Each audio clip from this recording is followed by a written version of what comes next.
Google Trump Rule 34 if you want to find out more.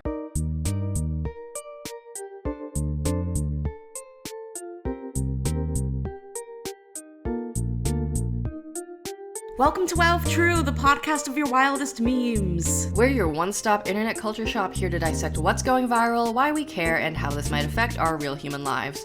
I'm actually using my legal education today, Isabel. And I'm Amanda, and I'm not sanctioned by the bar, so I can tell you something's legal advice and have no consequence.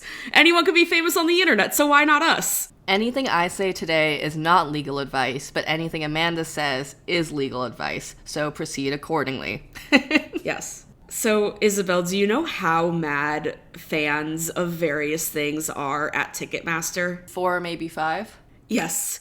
They are so mad that I wrote an article about how the Dimension 20 Madison Square Garden show got severely screwed over by, Ticketmaster dynamic pricing and how, they sold out the show and then still the dynamic pricing made the tickets, $2,000.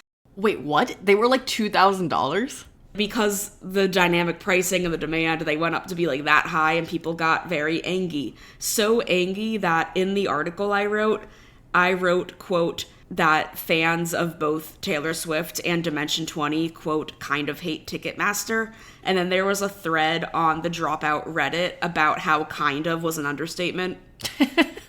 Yeah, I mean, let's be real. Does anyone like Ticketmaster? The people that work at Ticketmaster. Yeah, but do they like Ticketmaster? Do you like your job? Let's not get into that. That's a different episode. They like getting money. This is all to say that we have an extremely online lawsuit, but I guess maybe not in the way you would think. I mean, I would say that it's very online in the sense that it is about... So what we're talking about here today, and what we thought would be fun, because everyone not just kind of hates Ticketmaster, but actually hates Ticketmaster, was to go through the Department of Justice's complaint that was filed against Ticketmaster and Live Nation that basically says, hey, you guys suck in so many ways. Everybody hates you. Stop it. Stop doing that. Fuck you guys. But it says that in legalese. The girls are fighting, but the girls are the DOJ and 30-something state attorneys general and Ticketmaster Live Nation. Yes, and by fighting, we mean that this is a SmackDown, and obviously Ticketmaster and Live Nation are going to come back with their anti-SmackDown. But for now, this is just kind of the DOJ and all the states that are attached to this. Side note, I don't like that there are some states that are states and others that are commonwealths. I just think that shouldn't be the case. Yeah, before we started recording, Isabel was saying that this was bothering her, and I was like, well, Commonwealth's our girl boss, but that's because I live in a Commonwealth. That's because you live in one. I just think that they should just standardize this. Another thing I have against one of your states is that in Florida, you say that that you are giving a prayer for relief, and I feel like we shouldn't be doing that. I mean, I'm not here to defend Florida, but... I just think that that's a weird way to put it, and I don't like it. There is no legal grounds for either of these complaints. Let's go background. Amanda, do you know what Ticketmaster is? Ticketmaster is the website where you go to buy tickets for things. And generally, when people are fans of things and are really vocal about being fans of those things on the internet, when those things involve performances, people get really... they're waiting on Ticketmaster, they're refreshing the page, they're getting in the queue, they're watching the little animation go down, they're getting thrown into the thing where you can buy a thing, and then they're like, hello, all of the tickets are $1,000 because dynamic pricing. And then they get mad, and then the internet all comes together about how we all hate Ticketmaster. Correct. Do you know what Live Nation is? Live Nation is a company that is also joined with Ticketmaster, and they control many venues and artist management and various things, and it turns out that if one giant company controls the ticketing and the venues and the artist management and all the various other things, then it's like if you and I were two separate companies and then I sold the peanut butter and you sold the jelly. We're trying to control the peanut butter and jelly business, but we don't let anyone buy our peanut butter or our jelly except for each other, so nobody else can have peanut butter and jelly. Correct, but also what we're doing here is whenever I go to sell anyone jelly, I go, hey, you have to buy Amanda's peanut butter, or else I'll kill you. And this is not legal advice. This is not legal advice if I say it. No, I mean, that's genuinely what's going on here. Okay, these are both correct. To give a little bit more color here, basically Live Nation is one of those, like, it is a quote-unquote promoter. This is one of those words that doesn't mean anything, but what I've understood from the entertainment industry is one of those things where you do a lot of shit to make stuff happen. Basically, Live Nation directly manages more than 400 musical artists, controls around 60% of concert promotions at major concert venues across the country. It also controls more than 265 concert venues in North America. 60 of the top 100 amphitheaters in the United States. Just as an aside, this complaint makes a distinction between arenas, amphitheaters, and like venues in general, but these are all just like a venue. What's the difference between an arena and an amphitheater? Is an amphitheater just like, it's just size. I think what it is they split it up this way because then they can argue that, bro, you are doing bad things for amphitheaters and you are also doing them bad for arenas. Have you considered not sucking? Yes. And then through Ticketmaster, Live Nation controls 80% or more of major concert venues' primary ticketing for concerts and a growing share of ticket resales in the secondary market. Another thing here is that we're dividing the markets up in primary and secondary, as in primary is the first time you buy it, and secondary is the resale market. This is all taken from the complaint, but like TLDR, Live Nation controls a lot of shit. Live Nation is the top-level company that owns Ticketmaster, and they are basically functionally entities that are not exactly the same, but work in tandem because of the ownership. See Amanda's peanut butter jelly metaphor from earlier. So what's fun right now is that we have a Department of Justice that actually is pursuing antitrust violations, which was not true for most of the past 10 years. But now we have a Department of Justice that is like, can you stop? Can you please fucking stop? And this is a really good complaint. I'm not a litigator, but reading this, I was like, wow, you guys are comprehensive as fuck. Basically what it does is it paints us a word picture of how Ticketmaster and Live Nation's, like, what they call the quote-unquote flywheel, creates, like, a really bad anti-competitive situation for not just consumers, like, guy who is at their computer, desperately refreshing their computer, and Ticketmaster and getting angry. It's bad for artists. It's also bad for concert venues, and it's also bad for anyone else trying to enter the market and compete in any of the places that Ticketmaster and Live Nation do business. So I'd actually encourage anyone who is curious about how this all works to go read it because it is pretty interesting. It is also 128 pages, so I'm just warning you about that. So, like, just do it if you have time. I love when we do, like, the Isabel looks at legal stuff rendition of the podcast, and I'm like, hey, Isabel, you read 128 pages of a thing, and I'll just kind of talk about the internet, I guess. Speaking of talking about the internet, I do think we should spell out, for people that haven't been following along, exactly how we got here. So, Ticketmaster and Live Nation have been merged since, like, the 2010s, I believe. Like, it's been a while. Mm-hmm. And people started really talking about this in earnest during the pre-sale for the Taylor Swift Eras Tour, where the servers got so overloaded and crazy that people just could not buy tickets, and they had to cancel it and, like, redo it. And then during the actual, like, on sale, it's just kind of like, the process of buying tickets for anything is a shit show because the bots just buy everything up, which Ticketmaster says is not their fault, but I think if you are, like, the only option and you're not building tech to prevent against that, then it's a little like, come on, we can solve this. Right, like, if you're the only peanut butter and jelly sandwich provider, and you're not making sandwiches fast enough, or your sandwiches suck, you are still the only game in town, and everyone has to come to you for the sandwiches. I'm going to use this metaphor this entire time. Sorry. I like how this is something I just came up with on the fly. But then, like, another thing here is, like, it's not just Taylor Swift, and it's not like the DOJ was completely not thinking about this whatsoever before Taylor Swift. I think it just was like, oh, people are mad about this, and this is something that everyone's actually agreeing on. What if we, like, try to do something? But then this happened with, like, the Beyonce Renaissance Tour. This happened with, in our corner of the internet, again, the Madison Square Garden Dimension 20 show, which is crazy that's even a thing. It's crazy that it, like, sold out, but, like, the experience that people were so angry about with that was Ticketmaster's dynamic pricing, which we've alluded to but haven't fully explained until right now. Let's say at our peanut butter and jelly sandwich store, we've made 100 peanut butter and jelly sandwiches. there are 200 people in line. 200 people want a peanut butter and jelly sandwich, and we're charging $1 for them because we're cheap. Our stuff is not very good, so we only charge $1. Our sandwiches suck, you guys. They're worth $1. And then we're like, well, what if we make the price like $2 and see if people get out of line? And then like 20 people get out of line, and you're like, well, there's still 180 people. What if we make it like $5? And then, you know, the more you raise the price, the less people there are willing to pay the price.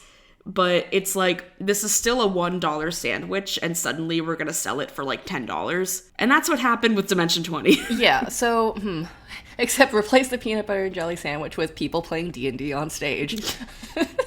On stage, in an arena where the New York Knicks play. This is stupid. Why is this? I can't believe they sold out Madison Square Garden. Hey, how stressed would you be if you were on stage in Madison Square Garden playing Dungeons and Dragons? I would, like, not be able to play. I would not be able to do that. I think that we all sort of understand that people like Dimension 20 and these, like, professional D&D players are playing on another level where they have to be conscious of both playing D&D well and telling a good story and also being entertaining.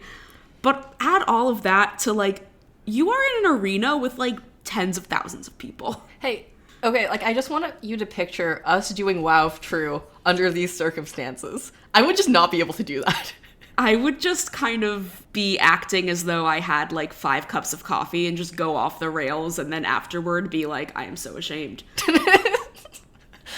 What have I wrought? What have I wrought? With that situation, then of course everyone is like, Dimension 20 is, they're always like, the big bad is capitalism, but now they're like colluding with the big bad, which they can't not work with Ticketmaster because that's just not how that works, as we discussed with the Live Nation deal. But also, like, they never were told about dynamic pricing according to Dropout, the Dimension 20 publisher, I guess. So, like, they had to put out a whole statement about how they didn't think that the dynamic pricing thing was going to happen, which is either, is Dropout bad at reading contracts, or is Ticketmaster shitty? Could be both, honestly. The answer is probably both here. So, like, basically you end up in a situation where Ticketmaster is the only game in town for a number of reasons. We're going to go into that and why this is a monopoly according to the Department of Justice. But basically, if the only game in town sucks shit, both the artist and the fan are fucked over. And then nobody has good feelings about this. Nobody has good feelings about this except for the executives at Ticketmaster. I'm going to read you a quote that kind of just demonstrates how angry, if you will, the DOJ is. I feel like this is an indicator that the DOJ is like, everyone in this system is colluding with each other to make the whole system bad, and this sucks. The live music industry, like other heavily concentrated industries, is largely controlled by a well-known group of insiders who lead multiple interconnected companies with numerous conflicts of interest. These insiders have spent decades amassing, fortifying, and exercising power, particularly against anyone who seeks to disrupt the now standard industry business practices and conduct. These business practices can and often do work against the interests of those with relatively little power and influence, especially working musicians or D&D players and fans, people who want to watch D&D. These insiders often speak to each other and work together as allies and partners rather than as vigorous competitors. There are some really good quotes about these insiders speaking to each other.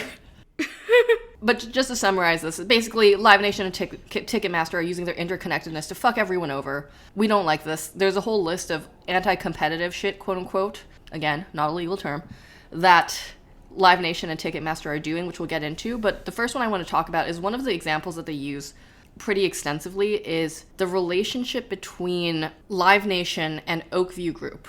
Oakview Group is not associated with Live Nation. It is a separate entity, but it apparently operates as an agent and a self-described pimp and hammer for Live Nation. What? This is the description that they give in the complaint. Is that like, is the complaint quoting something? Yes. Or is the complaint, what are they quoting? I don't know, but they say a self-described pimp in quotes and hammer in quotes. Huh. And Oakview Group, I just had to Google because I was like, what is that besides a pimp? And hammer. Don't forget that they're a hammer. They're a hammer. They're a pimp, a hammer, and, according to Wikipedia, an American professional sports and commercial real estate company based in Denver. Sometimes people wear a lot of hats. I just felt like we should hone in on that because it's very funny. Lawsuits are so funny. I feel like people that don't have to read lawsuits for work don't realize how sometimes they just have so much fun with it, and it's really wild. The thing is that you get into people's emails, and CEOs send insane emails to each other. So there's a lot of, exchanges between the Oakview Group CEO and the Live Nation CEO, which are, they kind of feel like they're in a relationship. I love when companies have their emails leaked and stuff because of legal issues, because then we get into, the Theranos lawsuit where there were texts between Elizabeth Holmes and Sunny Balwani where they're like, "This is our year. We can never forget this, Tiger. I know, and I'm focused on it. We will execute this year. I know, I'm focused on it too. And for our kids, never forget who we are." God. I feel like that's how they sexted. I don't like that. Well, great. I don't like that either. Hey, either great or horrible news. This is actually sort of what the Live Nation CEO and Oakview Group CEO's emails kind of sound like. "We have never promoted without you. Won't. I never want to be competitors. Love ya." These are all separate things that have been sent from one to the other.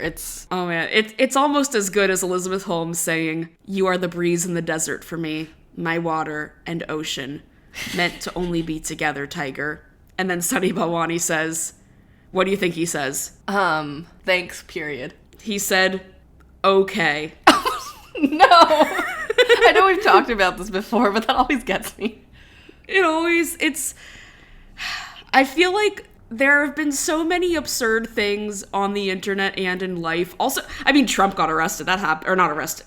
Yeah, Google Trump Rule 34 for more information on the subject. We're not going to talk about it here, but you should go do that. That's just not even the craziest thing that's happened on the internet this year or in life. So we forget the beautiful things like Elizabeth Holmes saying, "Meant to only be together, Tiger," and Balwani saying, "Okay." Wait, speaking of insane things people have been saying, Trump referring to one juror as "my juror" is very funny to me. Where he thinks that one juror is gonna have his back. I think there was when they were surveying the potential jurors on what news sites do they read, what social media do they use, and there was one guy that used Truth Social. Mm-hmm. That's his juror. That's his boy. My juror. My juror. I just think it's really interesting the language that people end up using in business when it's like that. I was at the Phillies game last night because finally I won. I was extremely online. There was a contest that was first 3 people to respond to this, and I saw it 9 seconds after, and then I got extremely good Phillies tickets for free. But on the way out, there's always people selling knockoff Phillies merch. And then one of them already had a shirt with Trump's mugshot that was guilty. And it's damn, they work fast. God works fast, but t-shirt sellers work faster.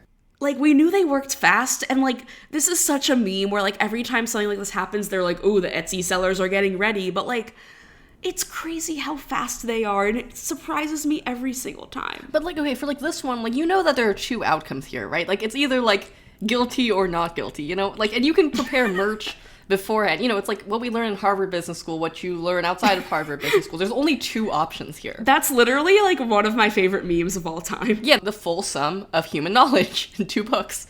Wait, we should get back to this. We should get back to talking about antitrust. But I'm trying to do that thing you do in podcasts where you go on tangents and people are like, "Wow, look at my friends talking to each other." And then you remember that you're listening to a podcast about law. How do you think people feel about breaking the 4th wall? Do you think that adds to the experience? I hope so. I like breaking the 4th wall. Okay, so Joe Biden. Okay. There are a lot of things I could say about Joe Biden. However, some of the few good things we can say is under his administration, the FTC and the DOJ and all of those various groups that have acronyms that do legal things against companies, they've been really, really hardcore, antitrust, let's go girls, let's break up the big companies. And as a tech reporter, it's kind of fun to see that play out. Also, I believe that we've been seeing a lot more union activity at places like Trader Joe's, Apple stores, Amazon, various places, because this is the most pro-labor National Labor Relations Board we've had in a really long time. And I do think if Trump were to get reelected, then union activity would get quashed. There would be no antitrust scrutiny. So it is interesting to me how this sort of stuff is extremely dependent on the president's administration. And I think it's something that we don't think about a lot in terms of like presidential politics. Yeah, like honestly, like I think something that people actually forget here is that you're not just electing the president, you're electing his whole administration, or you're electing like whoever he appoints. Wait, to bring this back to law, like real law. Yeah. You should just like vote for every Democrat because my God, there are so many judicial appointments up in the next 4 years that like, for the love of God, we cannot have so many goddamn conservatives on the Supreme Court. Like, it's not good this year, and it will get worse if Trump is elected. So, yeah. Anyway, okay, back to the situation. So, the complaint essentially lays out a bunch of reasons why Live Nation and Ticketmaster are anti-competitive from a bunch of different axes. And it's not just saying, like I said before, hey, consumers are getting fucked. It's everybody's getting fucked. And the reason that they're getting fucked is, here, I'll just read you a list. Again, fucked up relationship with Oakview Group. We kind of previewed that before, but basically it was used as an example as to how collusion is happening. A potential competitor is being colluded with. They do like retaliation against potential entrants, both at the Ticketmaster and at the Live Nation level. And they also, instead of competing, they just like have a very aggressive acquisition strategy that is sometimes actually bad for the actual business, but good for the nuking someone from orbit of it all and stopping them from becoming a competitor. They will also do stuff like do retaliation against venues that work with rivals. For example, if a venue is like, hey, we're using SeatGeek, they're like, bitch. They also do stuff like they lock out competition with like very long-term exclusionary contracts. So this is how law can actually affect like, you know, real life, where it's like, oh, if they have the contract for X amount of time and they're being a bastard about it, then it's not good. I'm going to get into this later. Like, that was not a good explanation. But all of this stuff kind of stems from the way that Ticketmaster and Live Nation are able to utilize each other to leverage the fact that they are not just monopolizing the ticketing space or the promoting space, but using one to create more and more monopoly power in the other. And also they can do stuff like restrict artists' access to venues if they're not using Live Nation's promoting service. So basically, they're able to create an immense amount of junk fees that everyone is just supposed to put up with, and like what is sort of like an elaborate contractual loop, because a lot of these are Ticketmaster and Live Nation are contracting with each other, etc. Every single person in this chain, like artists, venues, Ticketmaster, Live Nation, etc., there's a long like loop of contracts, and what you can do in these is you can say that in X situation Y gets paid, but then you can just basically kind of double dip. You can kind of add on more fees. You can just hide a lot of things in these if somebody is like not a sophisticated actor or doesn't have any like recourse. For example, because I feel like I'm getting a little bit abstract and elaborate. Let's say venue is like, hey, we might go with SeatGeek, Ticketmaster. You guys suck and we don't like you. They're not going to say that overtly, but Ticketmaster could then be like, oh, that's too bad. Then Live Nation can kind of be like, if you guys don't use Ticketmaster, then you don't have access to any of our shit or our artists. So, you know, have you considered? And then it'll be like, fuck, I guess we have to go with Ticketmaster, even though people don't enjoy it. And then Ticketmaster can go ahead and go like, hey, you can only use us. You can only use us for primary and secondary markets. So. Yeah, another thing that I noticed in the way that Live Nation characterizes, like, why this suit is bad is they have this chart that's commission rates of digital marketplaces, and they're like, we only take 5% of the ticket sales, and like Airbnb takes 17.2%, which it's like, why are you comparing Ticketmaster with Airbnb and like PlayStation and like Twitch? It's very weird. But they say they take 5%, but anyone who's bought a ticket knows that there's like, okay, maybe there's like a small Ticketmaster fee, but then there's like a random like $10 service fee, and no one knows what service fee means. There's so many fees that are just like very ambiguously named that we don't know what they do. And like, they're just being very deliberately opaque here. Yeah, no, I mean, I think this is a problem not just across the entertainment industry, but just like, I get really annoyed when I see random service fees on anything that I buy, and I feel like it's been happening more. I honestly think doing that should be illegal because I don't think it's good for consumers, but that's kind of a separate point. Basically, what's happening here is that, like you said, they are adding on more fees at the consumer level, but they're also like adding on more fees kind of just across their like octopus situation. This is a technical term, by the way. Again, this is not legal advice. Yes. I'm just going to quote this. I think the Live Nation CEO said it better than I could. Concert promotion is a business that gives a company control over content that feeds Live Nation's 3 high margin businesses. So even if they say it's like, oh, it's like we're only taking X at Y place, they're taking X at Y, Z, A, B place. At its core is our flywheel. I don't know why they use the word flywheel all the time, by the way, but like the word flywheel comes up like 15 times in this. It's the concert business. It's the lower margin part of our business. But in order to get into the 3 high margin businesses and be competitive, we have to use that scale. And then basically our leadership position in concerts drives the 3 high margin businesses that are driving our true cash flow and EBITDA. Love EBITDA. That's how you know that we're doing business. I love EBITDA. Okay, confession, I don't know what EBITDA means. I just know that when WeWork was like in trouble, like they were trying to make themselves look better and they changed their EBITDA to be better by saying that it was quote unquote community adjusted EBITDA. I mean, EBITDA is like, it's the number. You can do a lot of things with numbers. Yeah. Confession, I always forget what EBITDA is an acronym for. I shouldn't be saying that, but that's okay. Yeah, it's like how I thought that SEPTA stood for Southeast and Pennsylvania Transit Authority, but then before I emailed in response to, tell us our full name and we will give you free Phillies tickets, I double-checked it, and then I learned it's Southeastern Pennsylvania Transportation Authority, not transit. Oh, real Mandela effect happening here. Yeah. So another rebuttal that Live Nation has to this is that they claim that their net profit margin is only 1.4%. Mm-hmm. And my guess is like, because they have all of these interlocking businesses that aren't even necessarily under the Live Nation umbrella, like Oakview Entertainment and whatnot. Oakview is not part of them, by the way. That's very clear. They are simply in a relationship. No, yeah.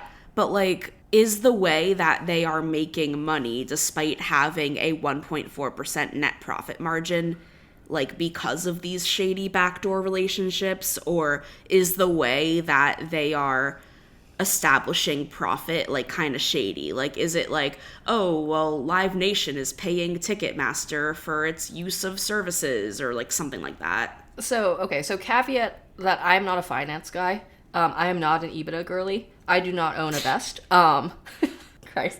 I'm not an EBITDA girly. I'm not an EBITDA girly. Second, the shady relationships it has with like any other competitors who are actually colluding with it, that actually does not affect their bottom line. This is just important for antitrust because then the Department of Justice can be like, bro, you are colluding. This guy should be your competitor and you are colluding. This would not affect their actual like profits or any of the money that they get in this scenario. What you're asking about here was something I would have to look at their numbers, their numbers to answer, as opposed to looking at this complaint to answer. Likely what's happening here, and I'm just going to talk about this in very broad strokes because TLDR, I don't know. But a lot of what happens in corporate entity structures is that you basically like create entity structures so that you can kind of like not really cook the books, but create like the most tax advantageous situation for you and have certain things siloed under certain entities. It's very likely that Ticketmaster and Live Nation are doing this, and that would affect the way that their profits are being reported. Does that kind of answer your question? That's my guess. That makes sense. Again, I am not an EBITDA girly.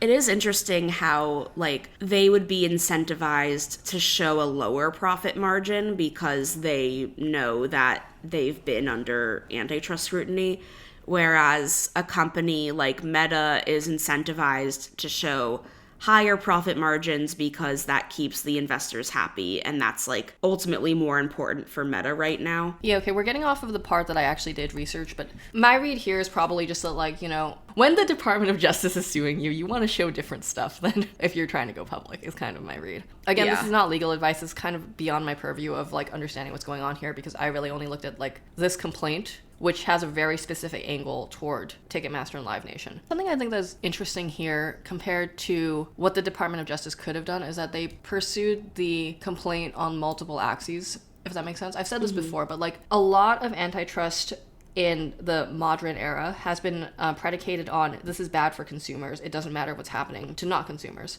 I think what they are trying to do here is to make it so that whether Live Nation and Ticketmaster are able to win on certain counts, there will be like 5 others that will still prevail, if that makes sense. Which is obviously what you should just do when you have a complaint. This is how lawsuits work. You just throw everything in there that you think is reasonable, because if you can't get them on X, you want to be able to get them on Y.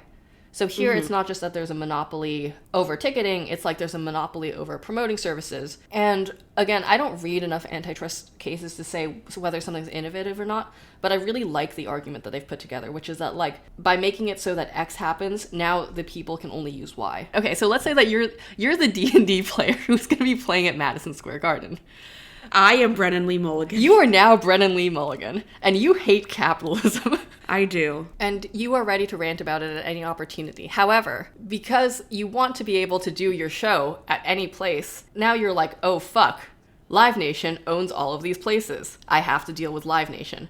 And then it's like, oh fuck, I'm locked into Live Nation, now I have to use Ticketmaster. Because Live Nation and Ticketmaster are like, hello, we're the same guy. If you use one of us, you have to use the other. Basically, this is like a vertical merger sort of situation where it's like, if you use one of these services, you need to kind of go all the way down the line. They don't talk about it in these terms, but this is sort of what's going on here. Was that too abstract, or was that anything? It's interesting, to me at least, that so far in 2024, we've had like a couple major antitrust lawsuits. Like the DOJ is also suing Apple for monopolistic smartphone practices. Essentially, hey, Apple, how come you make it so that anyone who has an iPhone, like, if you don't have an iPhone, then you're kind of fucked. Oh, the hierarchy of bubbles? Yes, I love that the Department of Justice for the United States had to weigh in on the blue bubble, green bubble text dichotomy. Honestly, like a divide for the modern era. I do think it's interesting how many lawsuits are connected to things in the pop culture. Like, do you remember when we talked about the Taco Bell lawsuit? Yeah. Yeah. Like, I think it's good that mad serious shit is coming out of mad silly problems, because the mad silly problems are usually like indicative of larger economic cracks. I feel like that's like the thesis of our podcast. It's funny that there legitimately is a social tension between Android users and iPhone users, because if you have a group of friends where like 5 people have an iPhone and 1 person has an Android, it's legitimately annoying to have a group chat that is not on iMessage, but because 1 person is an Android. And then that becomes like a massive, like, global news level of lawsuit. Which, I mean, there's more to it than the bubbles, but also, I think the bubbles are just a good example that we can all understand briefly. Like, it's fun to talk about the bubbles is the thing, but it's also like, oh, the bubbles are indicative of the way that Apple is like creating their own closed ecosystem that makes it unfriendly to anyone else on any other thing. It's also like, you know, it's the same problem as like, what charger standard are we going to use for phones? Yeah, and the EU is more concerned about like holding big tech companies accountable than the US, I would say, and that's even why like the charger standard is changing so that there's no more lightning cables eventually. I think something to get from that is that companies are global now. This actually doesn't apply to Ticketmaster and Live Nation so much, even though they are like a global company. Really, a lot of this lawsuit is concentrated on their activity in America. But it is very much like, okay, so you know if California changes their laws, everyone else is like, ah, fuck, we gotta like deal with the California standard. So if you're doing like an internet-based business, it's like, I guess I'm just gonna use California standard everywhere because it doesn't make sense to just do California. Sometimes that happens.